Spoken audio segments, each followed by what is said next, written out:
사도신경으로 신앙고백 하시겠습니다. 전능하사 천지를 만드신 하나님 아버지를 내가 믿사오며 그 외아들 우리 주 예수 그리스도를 믿사오니 이는 성령으로 잉태하사 동정녀 마리아에게 나시고 본디오 빌라도에게 고난을 받으사 십자가에 못 박혀 죽으시고 장사한 지 사흘 만에 죽은 자 가운데서 다시 살아나시며 하늘에 오르사 전능하신 하나님 우편에 앉아 계시다가 저리로서 산자와 죽은 자를 심판하러 오시리라.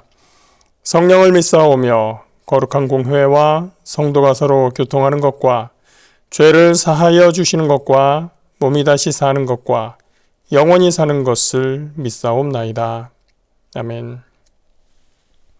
함께 보실 말씀 로마서 9장 25절부터 29절까지 말씀입니다. 신약성경 252면에 있습니다. 신약 252페이지 로마서 9장 25절부터 29절 말씀입니다. 호세아의 글에도 이르기를 내가 내 백성 아닌 자를 내 백성이라 사랑하지 아니한 자를 사랑한 자라 부르리라. 너희는 내 백성이 아니라 한 그곳에서 그들이 살아계신 하나님의 아들이라 일컬음을 받으리라 함과 같으니라. 또 이사야가 이스라엘에 관하여 외치되 이스라엘 자손들의 수가 비록 바다의 모래 같을지라도 남은 자만 구원을 받으리니 주께서 땅 위에서 그 말씀을 이루고 속히 하시리라 하셨느니라.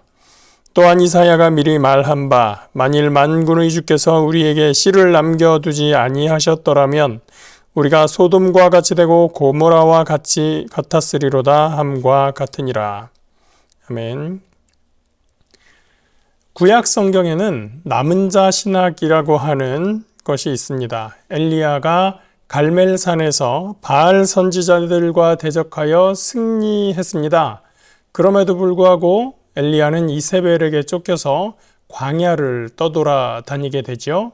40주 40야를 거쳐서 그 광야를 지난 후에 호렙산에 도착했을 때 하나님께서 그 엘리야에게 나타나십니다. 그때 엘리야가 하나님께 호소합니다. 열왕기 하 19장 14절 말씀인데요. 내가 만군의 하나님 야훼께 열심히 유별하오니 이는 이스라엘 자손이 주의 언약을 버리고 주의 제단을 헐며 칼로 주의 선지자들을 죽였음이오며 오직 나만 남았거늘 그들이 내 생명을 찾아 빼앗으려 하나이다. 이스라엘 자손들이 하나님의 제단을 무너뜨리고 하나님의 선지자들을 다 죽여버리고 이제 엘리야 자신도 쫓아오고 있다, 죽이려고 하고 있다 라고 하는 호소입니다. 그때 하나님은 너 말고 하나님의 사람, 하나님을 신뢰하는 사람들이 더 있다 라고 말씀하십니다. 열왕기 19장 18절 말씀인데요. 그러나 내가 이스라엘 가운데에 7,000명을 남기리니 다 바알에게 무릎을 꿇지 아니하고 다 바알에게 입맞추지 아니한 자니라. 엘리야 생각에는 다 이스라엘 백성들이 바알에게로 넘어가서 멸망당할 수밖에 없고 이제 자기만 홀로 믿음의 싸움을 하고 있다고 외로이 탄식하며 하나님께 호소하고 있는데 이미 7,000명이 엘리야와 같이 믿음을 지키고 있었다라는 것이고 하나님의 일은 이 7,000명을 통하여 성취될 것이다 라고 하나님께서 말씀해 주시는 장면입니다. 이것이 남은 자 신학이 의미하는 것입니다. 이사야도 이 남은 자 신학을 이어받았습니다. 이사야 1장에 이스라엘 백성에 대한 고발로 시작을 하고 있는데요. 1장 7절을 보면은요. 너희의 땅은 황폐하였고 너희의 성읍들은 불에 탔고 너희의 토지는 너희 목전에서 이방인에게 삼켜졌으며 이방인에게 파괴됨 같이 황폐하였고 딸 시온은 포도원의 망대같이 참외밭의 원두막같이 애워싸인 성읍같이 겨우 남았도다. 여기 8절에 시온이라고 하는 것은 예루살렘을 의미합니다. 그래서 넓은 포도원에 망대가 하나 서 있는 것은 굉장히 외로워 보일 수 있죠. 마찬가지로 참외밭에 원두막이 하나 서 있다. 그것도 외로워 보일 수 있습니다. 마치 이 예루살렘이 홀로 외로이 서 있는 듯한 모습을 가지고 있다. 굉장히 작다, 소수다라는 의미의 말씀입니다. 9절 더 읽어보면 이사야 1장 9절입니다. 만군의 야훼께서 우리를 위하여 생존자를 조금 남겨두지 아니하셨다면 우리가 소돔 같고 고모라 같았으리로다. 남은 자가 조금 있었는데 이 사람들마저 없었다면 이 이스라엘이라는 전체 백성이, 그 땅이 완전히 멸망당했을 것이다. 소돔과 고모라처럼 되어버렸을 것이다. 저주받고 멸망받았을 것이다. 라는 말씀입니다. 그런데 거기에 어떤 존재들이 있죠? 소수, 남은 자들이 조금 있었다. 그들 때문에 멸망당하지 않을 수 있었다. 소돔과 고모라와 운명을 달리하게 되었다라는 말입니다. 그 목적이 무엇입니까? 이 남은 자들을 통하여 하나님의 약속을 이루기 위해서, 하나님의 말씀을 성취하기 위해서라고 하는 것입니다. 그러므로 이 남은 자 신학은 하나님의 은혜를 말합니다. 그러나 한편으로 이것은 무서운 경고이기도 합니다. 왜냐하면 남은 자만이 하나님의 약속의 성취에 해당하기 때문입니다. 수많은 이스라엘 백성들이 있지만 모두가 하나님의 약속 안에 들어오지 못한다는 뜻이기 때문입니다. 그것을 이사야는 9장에서 또 이렇게 10장에서 말씀하십니다. 10장 22절입니다. 이사야 10장 22절 이스라엘이여 네 백성이 바다의 모래 같을지라도 남은 자만 돌아오리니 넘치는 공의로 파멸이 작정되었음이라.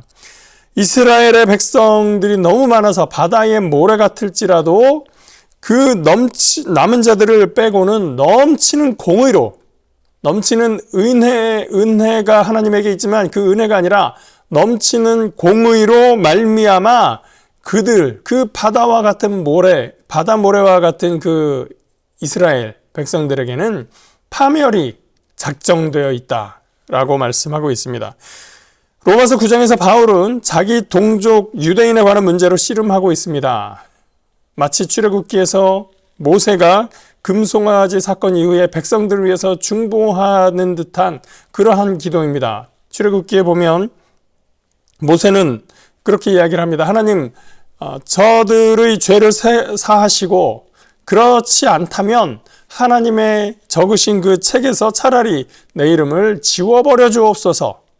그렇게 모세가 이야기하고 중보기도했던 것처럼 바울도 유대인을 향하여 동일한 마음으로 글을 쓰고 있습니다. 로마서 9장 3절 말씀. 나의 형제 곧 고륙의 친척을 위하여 내 자신이 저주를 받아 그리스도에게서 끊어질지라도 원하는 바로라. 왜? 하나님의 상속자로, 새로운 상속자로 그리스도인들이 등극했습니다. 그렇다면 유대인은 이제 뭐란 말인가? 그 대답으로서 바울은 구약의 토기장의 비유를 들고 있습니다. 9장 20절 말씀입니다. 이 사람아, 네가 누구이기에 감히 하나님께 반문하느냐? 지음을 받은 물건이 지은 자에게 어찌 나를 이같이 만들었느냐 말하겠느냐? 진흙이 토기장이에게 왜 나를 이 모양으로 만들었습니까? 왜 나를 이런 용도로 사용하십니까? 라고 어떻게 감히 말할 수 있겠느냐? 라는 얘기죠. 그리고 9장 22절, 23절에 이렇게 이야기합니다. 멸하기로 준비된 진노의 그릇을 오래 참으심으로 관용하시고 또 영광 받기로 예비하신 바 그 긍휼의 그릇에 대하여 그 영광의 풍성함을 알게 하고자 하셨을지라도 무슨 말을 하리요? 즉 구원의 섭리에 있어서 누구를 어떤 방식으로 구하시고 그 백성 삼으시는지에 대해서는 전적으로 하나님의 주권에 달려있고 왜 그 방식과 조건을 바꾸는 겁니까? 라고 진흙이 토기장이를 주관할 수 없다는 것을 여기서 강하고 분명하게 이야기하고 있는 것입니다. 그 예로서 바울은 오늘 호세아와 이사야의 말씀을 가져와서 그 이야기를 진행하고 있습니다. 아시다시피 호세아는 정숙하지 못한 여인을 아내로 맞이했습니다. 그 여인에게서 낳은 자식이 있었죠. 첫째를 로루하마, 그 딸의 이름을 그렇게 지었습니다. 무슨 뜻입니까? 그가 긍휼히 여김을 받지 못한다 라는 뜻입니다. 둘째 이름, 아들의 이름은 로암이라고 지었습니다. 무슨 뜻입니까? 그는 내 백성이 아니라 라는 뜻입니다. 그것으로 의미하는 바가 무엇입니까? 이스라엘 백성이 더 이상 하나님의 긍휼함을 받을 수 없고 더 이상 하나님의 백성이라 일컬음받지 못한다라는 뜻입니다. 대신에 하나님은 이방 중에서 하나님의 백성을 찾으실 것입니다. 바울은 호세아 2장의 말씀을 인용해서 25절을 이야기합니다. 25절 말씀입니다. 호세아의 글에도 이르기를 내가 내 백성 아닌 자를 내 백성이라 사랑하지 아니한 자를 사랑한 자라 부르리라. 너희는 내 백성이 아니라 한 그곳에서 그들이 살아계신 하나님의 아들이라 일컬음을 받으리라 함과 같으니라. 원래 하나님의 자녀, 하나님의 긍휼히 여기심을 받았었던 이스라엘 백성들이 그 지위를 잃어버리고 긍휼함을 받지 못하는 것으로 여겨졌던 사람들, 원래 내 백성이 아니다라고 했었던 그 사람들이 하나님의 백성이 되고 하나님의 아들이라 일컬음을 받게 된다라는 말씀입니다. 토기장이 되신 하나님께서 내 백성이 아닌 자를 내 백성이다, 사랑하지 아니한 자를 사랑한 자라 이렇게 부르신다라는 말씀을 호세아를 통해서 선포하셨었던 것입니다. 하나님의 약속이 이미 이방에게 전해진다는 것을 말씀하셨었던 것이죠. 그리고 처음에 말했듯이 이스라엘의 남은 자에 관해서 이제 바울은 이사야의 말을 인용합니다. 27절 또 이사야가 이스라엘에 관하여 외치되 이스라엘 자손들의 수가 비록 바다의 모래 같을지라도 남은 자만 구원을 받으리니 주께서 땅 위에서 그 말씀을 이루고 속히 시행하시리라 하셨느니라. 29절 또한 이사야가 미리 말한 바 만일 만군의 주께서 우리에게 씨를 남겨두지 아니하셨더라면 우리가 소돔과 같이 되고 고모라와 같았으리로다 함과 같으니라. 이제 하나님의 약속은 유대의 남은 자와 이방인 중에서도 하나님의 백성이 된 자들에게 주어졌습니다. 유대인이라고 해서 다 은혜를 받는 것도 아니고 이방인이라 해서 다 저주를 받는 게 아니라는 뜻입니다. 오직 그리스도 안에 있는 자라야만 유대인 중에서도 남은 자로서 하나님의 은혜를 받을 수 있고 이방인 중에서도 그리스도 안에 있으면 얼마든지 23절에서 말한 것처럼 영광의 풍성함을 얻을 수 있는 것입니다. 이 말씀의 의미는 분명합니다. 여러분, 우리는 하나님의 백성입니까? 무엇을 근거로요? 여러분, 우리 중에 유대인은 안 계시죠? 사실 유대인인지 아닌지는 이제 중요하지 않습니다. 왜냐하면 유대인이라는 신분이 하나님의 백성임을 보장해주지 않기 때문입니다. 우리가 하나님의 백성인 것은 우리가 그리스도 안에 있고 그리스도를 따르기 때문입니다. 유대인이 바다의 모래처럼 많을지라도 그들이 하나님을 거부하고 그의 아들 예수 그리스도를 용납하고 영접하지 아니한다면 하나님의 약속을 부여받을 수 없습니다. 그러나 하나님은 유대인 중에서도 남은 자를 통하여 그 약속을 이루어 가십니다. 이 땅에 천만의 교인이 있을지라도 오직 그리스도의 삶을 따르며 그 안에 거하는 자만이 참된 그리스도인이라 할 수 있고 하나님의 양자의 영을 받으며 하나님의 상속자의 지위를 받아 누릴 수 있게 되는 것입니다. 그러므로 여러분, 이 남은 자의 신학은 제대로 된 믿음을 가지고 살아가야 할 사람들에게 경고의 말씀이기도 하면서 또한 나는 버림받았는가 라고 하는 모든 이들에게 아니 그리스도 안에 있으면 된다라고 하는 것을 알려주는 은혜의 말씀인 것입니다. 여러분, 하나님께서 우리에게 은혜를 주셔서 우리가 예수 그리스도의 가르침과 사역을 바라보며 그 삶을 닮아가는 그러한 삶 속에 살아갈 때 하나님의 은혜가 저와 여러분에게 있는 줄 믿습니다. 그 믿음 안에서 오늘도 승리하시는 믿음의 백성들 되시기를 주의 이름으로 축복합니다. 기도하겠습니다. 사랑과 은혜의 하나님 감사합니다. 하나님, 과연 이 시대에 누가 참된 그리스도인인가, 참된 예수 그리스도의 삶을 본받으며 그리스도의 말씀을 따라 살 것인가를 주님께서 찾으시는 줄 믿습니다. 우리가 하나님의 그 사랑 안에 거하며 예수 그리스도의 말씀 안에 거하며 주님이 내 안에, 내가 주님 안에 거하는, 그래서 하나님의 놀라운 축복의 백성으로서 살아가기에 부족함이 없는 우리의 삶이 될 수 있도록 붙잡아 주시옵소서.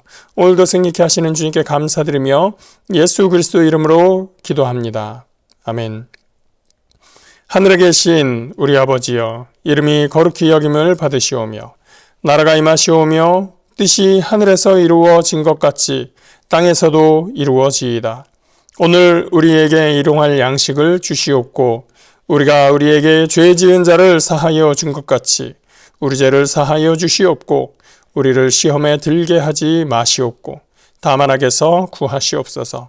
나라와 권세와 영광이 아버지께 영원히 있사옵나이다. 아멘.